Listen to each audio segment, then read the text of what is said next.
Boa tarde, bem-vindo ao curso de Física da Matéria Condensada.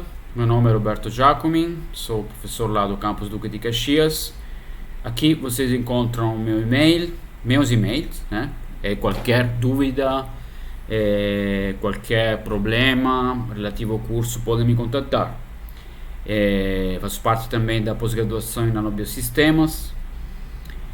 E, e essa é a primeira vez que eu dou esse curso, então essa é uma informação que é importante dar. Então haja paciência também do lado de vocês. Mas eu tento dar no máximo, né, que eu posso dizer que eu gosto muito dessa matéria. Eu atuo na área, né, de física da matéria condensada, trabalho com semicondutores. Já estudei essa matéria, sempre gostei muito, mas digamos, de preparar para dar aula é outra coisa. É muito complexa, mas é muito, muito, muito bonita. Eu espero conseguir transmitir essa beleza, né, da matéria. Então, ok, vamos lá na minha apresentação. Aqui tem informações não atualizadas. A gente pode, de alguma forma, entrar em um acordo, provavelmente, mas devo esperar a resposta da diretoria, mas da direção, né? Mas a princípio seria uma matéria presencial, né? Na quarta a 13 horas, tá? E, eventualmente, em caso de aulas síncronas remotas ou síncronas remotas, o horário seria de 14 a 17 horas. E em caso de aulas assíncronas, seriam videoaulas que eu coloco lá na plataforma sempre na quarta, esperando sempre colocar um momento fixo, que vocês saibam que na quarta o conteúdo está lá pronto. Caso de aula síncrona será no Gmeet e na plataforma, eu vou usar também a plataforma do Moodle, onde vou colocar exercícios, link das videoaulas quando como essa, né, quando presentes, etc, etc. Vou dividir o curso em duas partes. Numa primeira parte, introdução, que eu vou fazer hoje, uma pequena introdução sobre o curso em geral, mas também entrando também na parte de ligações químicas nos sólidos, se não houver. Depois, nas próximas aulas, eu vou falar de redes cristalinas, de redes recíprocas e de difração X. Um capítulo muito grande serão elétrons insólidos, que vai se dividir em teoria de Sommerfeld para metais, no cálculo de densidade de estados, distribuição de Fermi-Dirac, e depois modelos como elétrons em um potencial periódico, com significado, né, do vetor K, explicação do significado do vetor K, e modelos também de elétrons em um potencial fraco e de ligação forte, tight binding. Então, dois modelos diferentes, mas que vão servir para calcular, digamos, os estados e as bandas dos materiais. Em seguida, eu vou falar de modelo de Drude, né, para condução elétrica em metais, condutividade térmica dos metais, é um modelo semiclássico. A parte 2 aparentemente é menor, não somente aparentemente, mas é um pouco menor. Vou falar de vibrações cristalinas, em particular fônons, modelo de Einstein e de Debye. E depois vou falar um pouco dos materiais em específico, né? Brevemente de semicondutores, porque tem um curso realmente dedicado a isso. Então não vou entrar muito em detalhes de semicondutores, mas eu vou falar mais de materiais magnéticos e também brevemente de supercondutores, né? Então materiais específicos nessa segunda parte. Aqui é o cronograma. Vocês encontram o cronograma também lá na plataforma. É, atenção em particular a datas das provas, a data da prova primeira, né, 19 de janeiro, e da segunda prova, dia de 23 de fevereiro. Prova final, dia 9 de março. Não estou colocando uma segunda chamada por causa também do adiamento das aulas e do fato que já esse semestre é muito curto. Então eu não consigo colocar conteúdo, né, se eu gasto, digamos, dias também para a segunda chamada.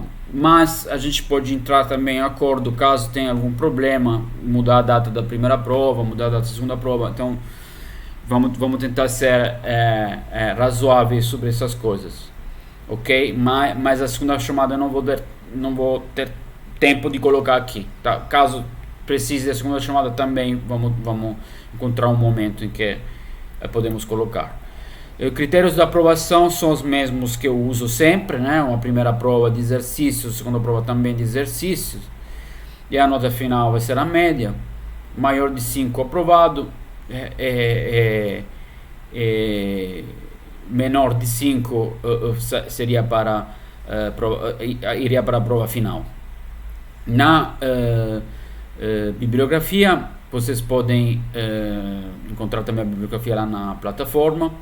Eu vou usar principalmente o livro muito bom, que é na maioria dos professores de física da matéria usam, que é o Ashcroft Mermin, Física do Estado Sólido, né, traduzido em português. Vou usar também o Chasquet, né? Introdução à Física do Estado Sólido. Várias vezes eu vou pegar mais do que do que o Ashcroft, mas são esses dois os livros de referência, digamos. É bom tentar estudar em mais de um livro, que o argumento é bem complexo, então é interessante ter uma diferente perspectiva, que realmente tem. A maioria das coisas não são tratadas da mesma forma, tem uma boa diferença, ok? Eu vou usar mais o Ashcroft, mas em alguns casos então o Kittel. Ok, a física da matéria condensada, né? A física da matéria condensada estuda as propriedades dos materiais, propriedades físicas, para tentar conectar o que a gente vê ao nível macroscópico, então as propriedades elétricas, ópticas dos materiais, magnéticas, né, dos materiais, com modelos e o que acontece ao nível microscópico. O termo, a palavra matéria condensada surgiu pelo Philip Anderson, que foi também prêmio Nobel em 1977, e foi prêmio Nobel para estudo de estruturas eletrônicas e magnéticas desordenadas em materiais. Ele, digamos, foi o primeiro a pensar nessa física da matéria condensada. Antes dessa palavra física da matéria condensada, que na realidade engloba não somente sólidos, mas também líquidos, se falava em física do estado sólido, tanto que os livros que a gente usa, né, que eu citei antes, se chamam Física do Estado Sólido, Introdução à Física do Estado Sólido. Então, que na realidade é a grande maioria da física da matéria condensada. Então a gente vai falar principalmente de sólidos, quase totalmente de sólidos, mas agora a física da matéria condensada é uma área mais ampla do que somente sólidos, né? Então engloba também materiais em outros estados, tipo líquido ou entre líquido e sólido, digamos.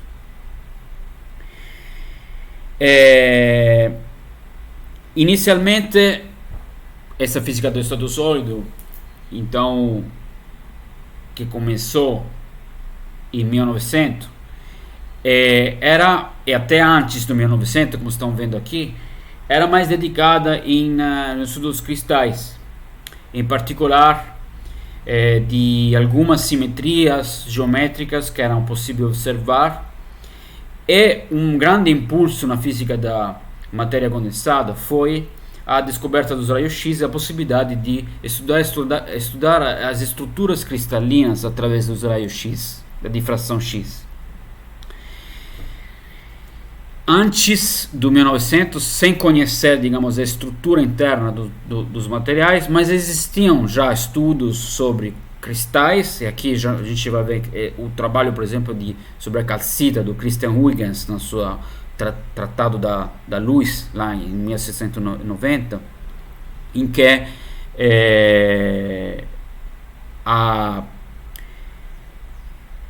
fez uma hipótese sobre a estrutura da calcita, deduzida pelo estudo das propriedades físicas, né? E, em particular, observando algumas regularidades dos materiais, a gente pensa quartzo, pedras que eram encontradas na natureza, essa regularidade, digamos, exterior era relacionada a uma estrutura mais interna, ordenada dos cristais. Então tentamos se classificar dessa forma os vários materiais a segunda dessa estrutura visível externamente, mas entendendo que existia uma certa ordem interna também. Então a gente tem aquele Traité de la Cristalografia de 1822 já, mesmo então antes da descoberta, digamos, do estudo realmente da estrutura interna dos cristais. E, com física do estado sólido se estudava mais, então no início do 1900 era mais dedicada realmente a materiais cristalinos, enquanto a matéria condensada inclui também materiais não cristalinos. Então essa é a grande diferença também. Okay, então, por exemplo, a palavra cristal era associada ao quartzo. Agora a gente sabe que um sólido ordenado é um cristal. Então se estendeu, né, a gama de conhecimento sobre vários materiais, e também a palavra cristal agora é associada realmente a um ordenamento de todos os materiais. Mas na época essa estrutura ordenada era mais associada a um certo tipo de material. A matéria condensada é fundamental e ainda é para o desenvolvimento tecnológico, para tudo que é o setor também da informática, né, atual. E isso também reflete em todos nas principais descobertas no campo da física que deram Nobel para a física na área de física da matéria condensada. Aqui eu estou listando somente, não todos, né, porque tem mais. Então a gente tem em 1913 Caroline sobre a propriedade da matéria a baixas temperaturas. E nos anos 14 e 15 temos 2 prêmios Nobel fundamentais para a física da matéria condensada, porque é a difração todo que é análise da estrutura dos materiais através da difração X vem do trabalho de von Laue antes e os pai e filho Bragg em 1915. Mais tarde temos o Raman, o efeito Raman, que é estudado para o scattering anelástico, né, também para estudar a estrutura dos materiais. Bloch e Purcell em 1952 para estudos sobre a ressonância magnética nuclear, mas Bloch é também muito famoso para o teorema de Bloch, que a gente vai ver, né, muito em detalhes quando a gente vai estudar o potencial periódico nos materiais. Aí vamos em 1956, fundamental descoberta do primeiro transistor, também um trabalho que é de Shockley, Bardeen e Brayton, e que deu início à época dos computadores, basicamente, no transistor. Em 1958, o Mössbauer, tá, ok? É um efeito bem conhecido, uma medida Mössbauer de absorção da ressonância da radiação gama. Landau, em 1962, para estudo em matéria condensada, especialmente em hélio líquido, estudo sobre hélio líquido. O Neal, em 1970, podemos citar sobre ferromagnetismo e antiferromagnetismo. Bardeen, que ganhou, é o mesmo, né, que ganhou em 1956, é o único que ganhou 2 vezes o Nobel.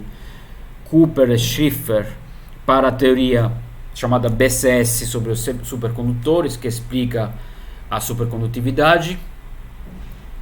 Mais tarde vemos o Isaki e Johnson, são mais famosos desses três. O diodo Isaki, né, é um diodo, a junção túnel de semicondutores, e Johnson sobre uma junção de supercondutores. O Anderson, que eu já mencionei, que era digamos que inventou essa palavra física da matéria condensada, junto com Mott e Van Cleck, ganhou um Nobel para sistemas magnéticos e sistemas desordenados.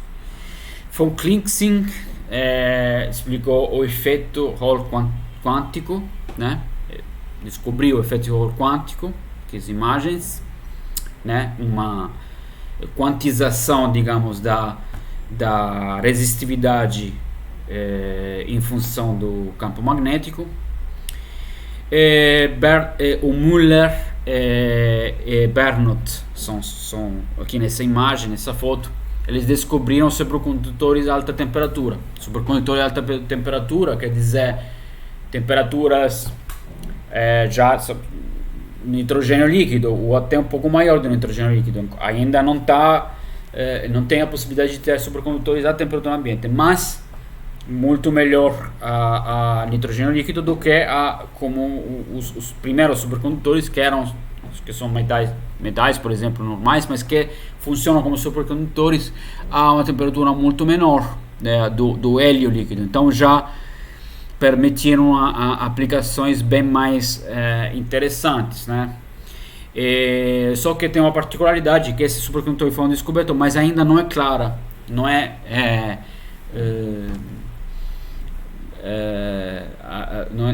ainda confirmada, digamos, a teoria sobre o funcionamento desses supercondutores de alta temperatura. É ainda em fase de estudo, coisa interessante.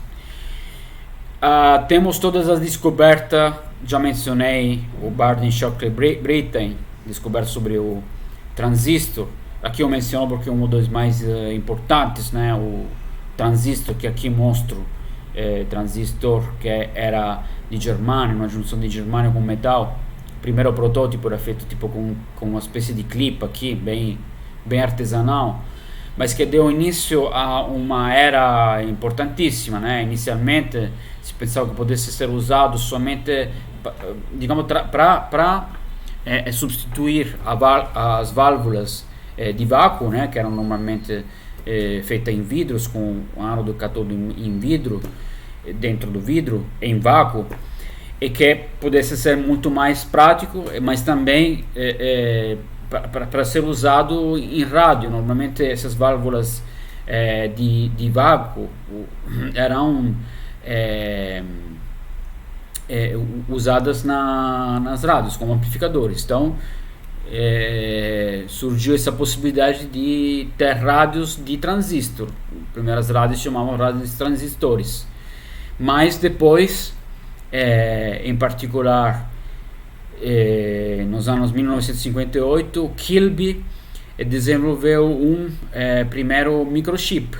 Então, na possibilidade de fazer um circuito integrado, fundamental. Em 2000 ganhou o Nobel junto com o Alferov, que construiu o primeiro laser a heteroestrutura, né? Os dois ganharam o Nobel porque foi uma descoberta fundamental, não tecnológica, mas fundamental, porque permitiu a possibilidade de fazer circuitos em planar, né, em um plano, integrados, e deu início àquilo que a gente chama de miniaturização, a possibilidade de fazer sempre mais transistores em uma mesma área, poder fazer um número sempre maior de transistores, o que deu a possibilidade de aumentar sempre mais a velocidade dos processadores.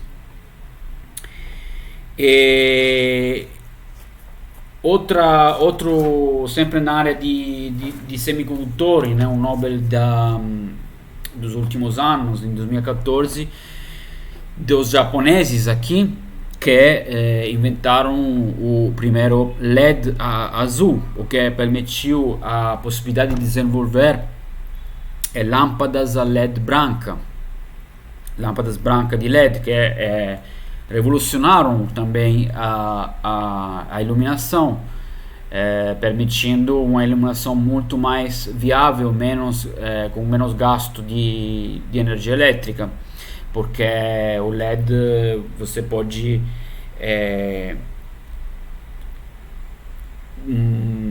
projetar o seu material de forma a emitir no visível. Então a luz que compõe o branco, né, azul, verde e vermelho, podem ser colocados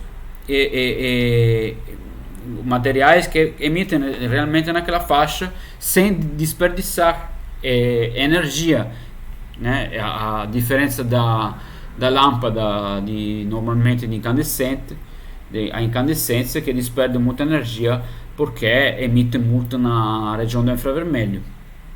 Somente uma parte dela é aproveitada nas lâmpadas. E, indo para frente, eu faço uma parêntese, né?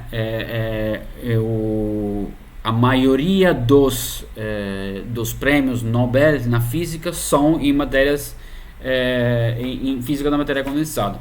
Então temos a magnetoresistência gigante de Fermi-Grunberg, né? A possibilidade então de avançar, digamos, com a spintrônica, né? Começou esse mundo da spintrônica, né? De manipular o spin dos elétrons através desses dispositivos magnéticos. Em 2010, né, o grafeno, né, importantíssimo material atual, são Game e Novoselov. E temos em 2016 um prêmio Nobel sobre fases topológicas. Em 2018, um prêmio Nobel sobre pinças ópticas em aplicação biológica e lasers com pulsos ultracurtos, isso é mais na parte de física da matéria também. Em 2021, um dos três que ganharam o Nobel, os outros dois sobre estudos também muito importantes sobre o clima, né? Sobre as mudanças climáticas, mas em 2021 Giorgio Parisi ganhou para o estudo sobre os conhecidos como vidros de spin. Então também tem aplicações na área da matéria condensada. Aqui eu estou mostrando então o triodo, a diferença entre o triodo que foi inventado em 1906 e o transistor naquele primeiro protótipo, e depois nesses digamos modernos protótipo inventado em 1947.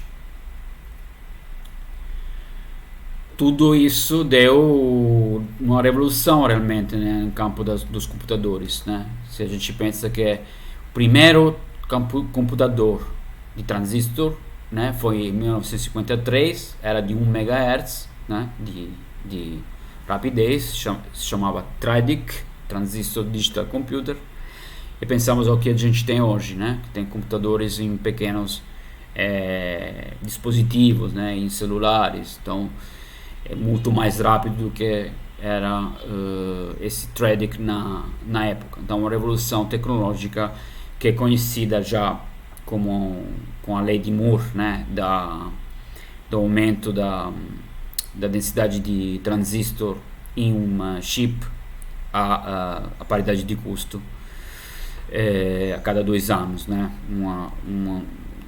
O número de transistor é dobrado a cada 2 anos. Bom, ok, existem vários tipos de matéria, Existem os cristais, que são materiais ordenados, desculpa o desenho bem simples. Cristais líquidos, né, tem uma fase que podemos dizer entre líquidos e cristais, e os líquidos que são desordenados, né. Existem também quase cristais. A gente vê que tem uma certa ordem, né, nos quase cristais eles têm uma certa ordem. Esse aqui é um exemplo, mas não são periódicos, não é uma célula que pode ser repetida infinitas vezes no meu cristal. Nesse caso se chama de quase cristais, tem uma ordem, mas é aparente, digamos, não é uma periodicidade que nem no caso do cristal. Ainda a gente pode classificar em cristalinos e amorfo. O amorfo simplesmente não tem uma ordem, né, atômicas, uma estrutura ordenada como nos cristais, mas é completamente desordenados. Ou policristalinos, em que temos uma ordem, mas é a curto range, né, a curto alcance, uma ordem microscópica uma ordem microscópica dos átomos, no arranjamento dos átomos, mas que tem vários cristais orientados, como estão vendo aqui, em direções diferentes. Então esse é um policristal. E entre os materiais mais conhecidos, né, tem também os polímeros. Então esse exemplo, por exemplo, de um polietileno. Polietileno que é formado por uma cadeia, com várias cadeias. Pode ser cadeias de normalmente CH2, né, desses grupos que são ligados um ao outro, e podem ser totalmente ramificados, né, totalmente desordenados. Então podemos ter uma região amorfa, ou podemos ter também regiões mais ordenadas, que chamam aqui de lamelas, em que tem uma ordem que podemos chamar de cristalinas, mas é sempre a curto alcance, uma ordem microscópica, tá? O fato de ter ordem, de não ter ordem, de ter defeitos, de não ter defeitos, de ser amorfo, de não ser amorfo, dá propriedades ao material. No caso dos polímeros, classicamente eles são elásticos, né? Bem porque tem essa possibilidade dessas cadeias se mover, se estender, né? De não ficar empacotadas ou ordenadas, que nem no caso dos metais. Então, o objetivo desse curso é também tentando ver, a partir dessas propriedades microscópicas, né, de passar a prever e de explicar as propriedades macroscópicas, de utilidade dos materiais também, propriedades elétricas. E para fazer isso, nós vamos partir dos átomos, dos elétrons, dos núcleos, e como eles interagem, como eles vão se arranjar em uma estrutura periódica. Por isso que a gente vai falar principalmente de cristais. Para fazer isso, precisamos de mecânica quântica, porque a ordem eletrônica, né, quando a gente fala de elétrons, de átomos, de núcleos, é a mecânica quântica que governa a propriedade desses materiais. E eletromagnetismo, então todas propriedades eletromagnéticas de interação entre núcleos e elétrons, de interação entre os vários átomos entre eles. Agora, se a gente tenta resolver um problema para encontrar, por exemplo, os estados de um átomo inicialmente, tá?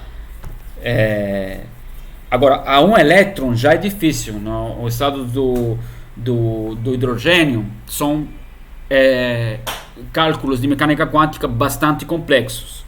Já com átomos mais complexos, a muitos elétrons, já é impossível fazer cálculos exatos sobre os estados, sobre a energia dos estados eletrônicos desses átomos. imagino que vocês já fizeram mecânica quântica 1, provavelmente também a 2. Então o modelo do hidrogênio é bastante complicado já em si. Quando a gente vai para átomos mais complexos, precisamos de aproximações para encontrar os estados eletrônicos. Mas imaginamos um sólido. Um sólido ele tem 10 a 23 átomos por centímetros cúbicos. Então, imagina se a gente quisesse resolver essas equações diretamente. Basicamente não é somente complexo, é impossível. Então, como pode se fazer? Isso se faz aproveitando das propriedades realmente periódicas dos cristais. Por isso que os cristais são importantes. Basicamente mais simples estudar um cristal, bem por causa das suas propriedades periódicas, a seu arranjo tridimensional de átomos em estruturas.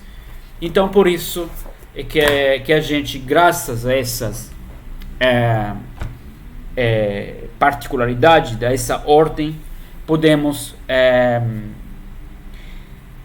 tentar encontrar até soluções da equação de Schrödinger. Então, usando modelos, usando aproximações, mas sempre partindo daquela hamiltoniana, né? H psi, função de onda, igual a E psi. A gente vai abrir a hamiltoniana, vai colocar na hamiltoniana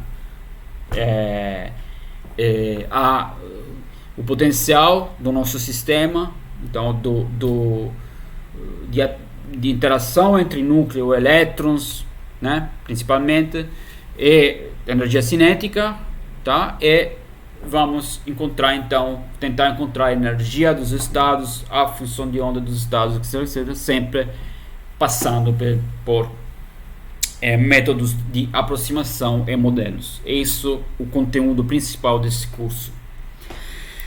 Bom, e para iniciar, vamos dar uma olhada na tabela periódica, em particular, considerando os elétrons, considerando um certo número de elétrons em um átomo isolado,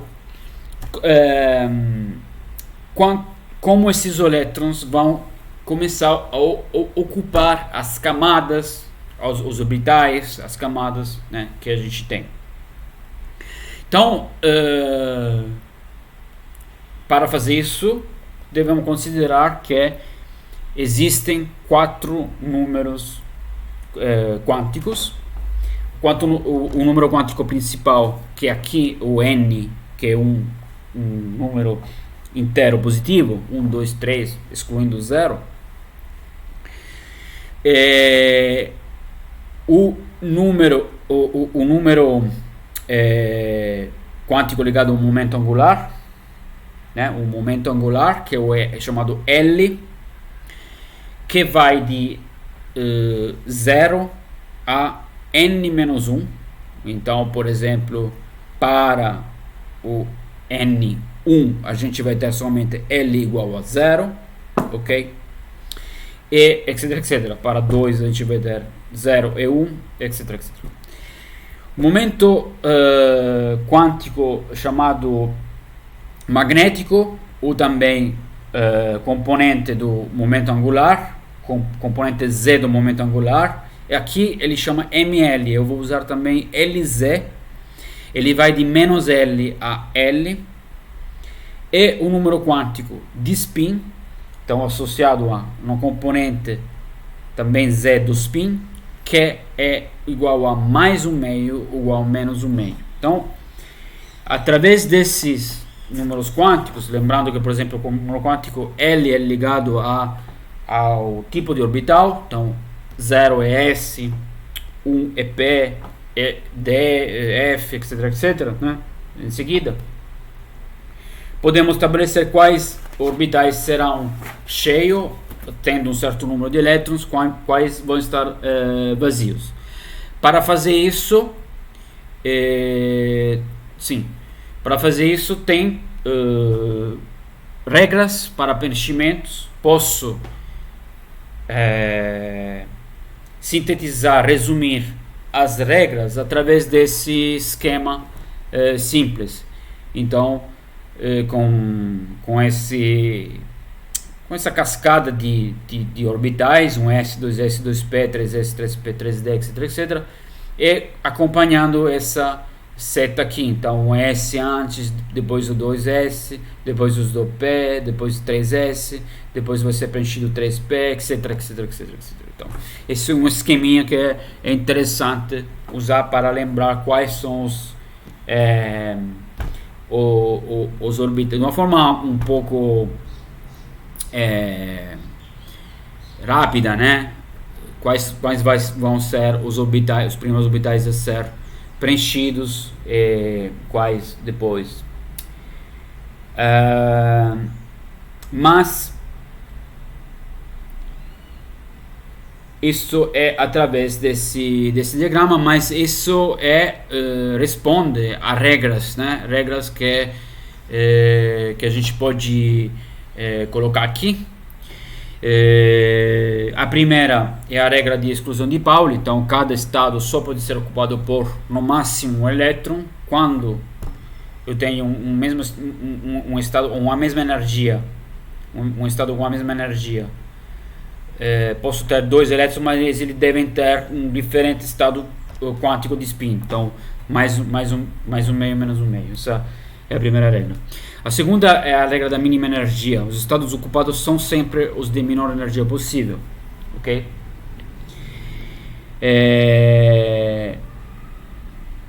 Então, preenche-se a camada inteira, a de menor energia, antes de chegar à próxima, basicamente.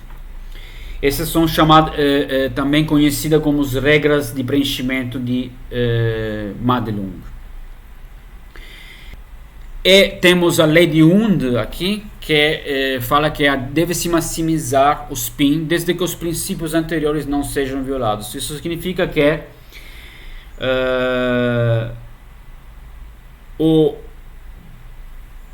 aqui dou exemplos, por exemplo, né? No caso do lítio, ele preenche a sua camada inicial, depois vai preenchendo a 2s1, berílio a 2s2, esse é o boro, certo? Então as duas camadas 1s2 e 2s2 são preenchidas, aí vai começar a 2p1. O sucessivo, ele vai não vai na 2 a preencher, digamos, a mesma o shell P, mas vai preencher uma outra P. Isso para é a lei de maximização de Hund do spin, que responde a esse critério. Então eu vou maximizar o spin. Isso aqui é um meio, isso aqui é um meio, então quero maximizar esse valor de um meio mais um meio até mais um meio de novo, ok? Então essa é a regra de maximização do spin. A gente vai ver isso mais em detalhes quando a gente vai falar de materiais magnéticos. Então, através da regra de Madelung, a gente pode dizer também que a ordem de energia vai do menor valor de N mais L, né? Lembrando aquele N que eu tinha N mais L, até do menor valor de N mais L até o maior. E quando duas camadas, né, duas shell, têm o mesmo valor de N mais L, vai se preencher aquelas com o menor N. Então, as regras de Madelung podem ser sintetizadas dessa forma, né, resumidas dessa forma aqui. Então, vou dar condensar, digamos, o princípio de mínima energia e a lei de Hund também, dessa forma. Então, posso, por exemplo, fazer um exemplo aqui. Um exemplo de um material, de um átomo que eu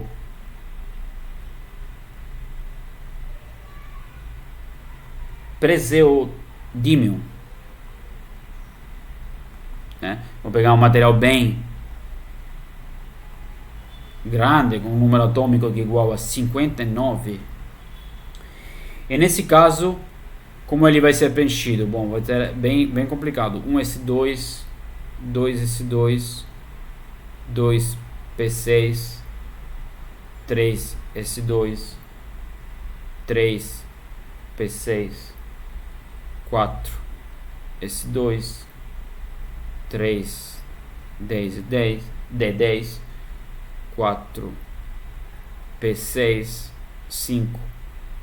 5s2, 4d10, 5p6, vou aqui, continuando, 6s2, 4f3. Eu acabei.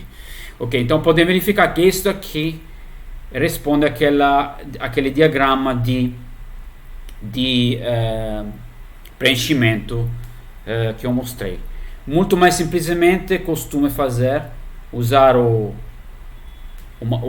átomo de camada cheia precedente, colocar, nesse caso seria o xenônio, um gás nobre precedente, e então colocando somente as últimas 6s2, 4f3. Ok? Era somente um exemplo aqui.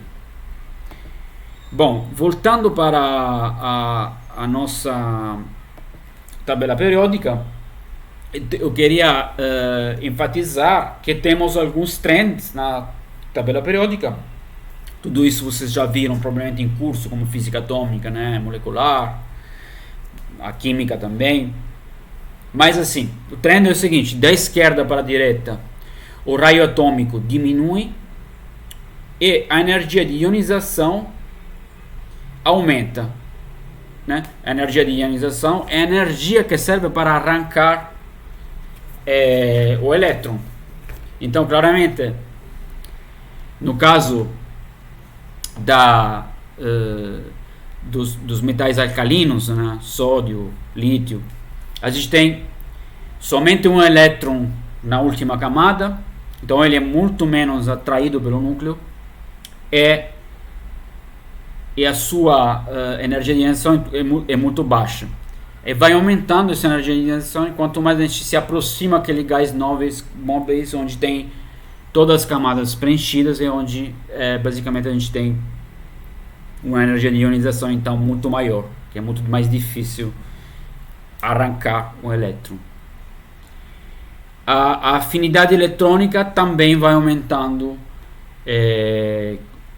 de esquerda para a direita na minha tabela periódica, porque vai aumentar a tendência do átomo a atrair mais elétrons.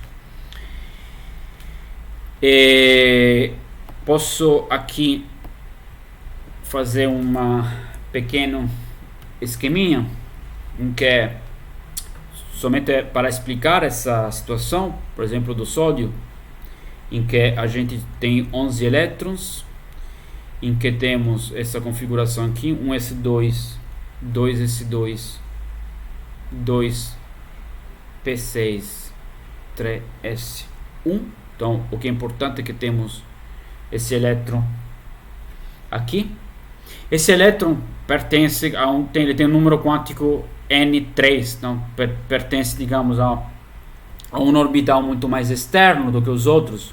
Então a gente pode resumir isso com um esqueminha bem simplificado, em que temos um núcleo e temos nas camadas internas 10 elétrons e nas camadas externas 1 elétron. O núcleo ele tem 11 prótons, então a gente coloca aqui 11 cargas positivas correspondentes e temos 10 cargas negativas internas. Então os 10 elétrons das camadas internas protegem, digamos, em efeito se chama também shield, né, de proteção, protege a carga negativa externa, protegem, né? E como consequência, a ligação desses elétrons externos é muito menor. A situação contrária é o que acontece no fluoro. O fluoro ele tem 9 elétrons totais. Então 1s2, 2s2, 2p5. Tem 9 prótons no núcleo. E nesse caso, a gente, o N2 contém 7 elétrons, então tem somente 2 elétrons como camada interna, mas externamente a gente pode colocar, tá? Distribuindo um pouco melhor, mas 7 elétrons, ok? Essa é uma a figuração muito simplificada, muito pouco quântica, né? Mas estou colocando os elétrons como bolinhas lá, mas do outro lado é só para ter uma ideia, né? Esses 7 elétrons pertencendo a um número quântico principalmente igual a 2 estão mais ou menos na mesma distância do núcleo, então eles podemos colocar como se fosse no mesmo orbital. Então vai ter 2 elétrons internos, né, que vão proteger só pouco, né, esses 7 elétrons da atração do núcleo. Então é por isso que a energia de ionização nesse caso é muito maior.